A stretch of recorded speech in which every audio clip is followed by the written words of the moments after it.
வணக்கம். இப்போ சர்க்கரை நோய், obesity, metabolic syndrome, fatty liver இதை பற்றியே பேசக்குள்ள இந்த கொழுப்பு ஈரலை கட்டியிருக்கிறத பார்க்கறதுக்கு ரெகுலர் அல்ட்ராசவுண்ட் ஸ்கேனில் முதல்ல கொழுப்பு இருக்கிறது தெரியும்.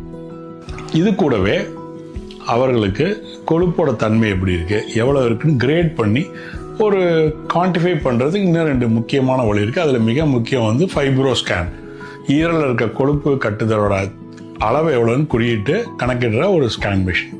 இது மாதம் ஒரு முறை இலவசமாக கேம்பில் பண்ணிகிட்டு இருக்கோம்.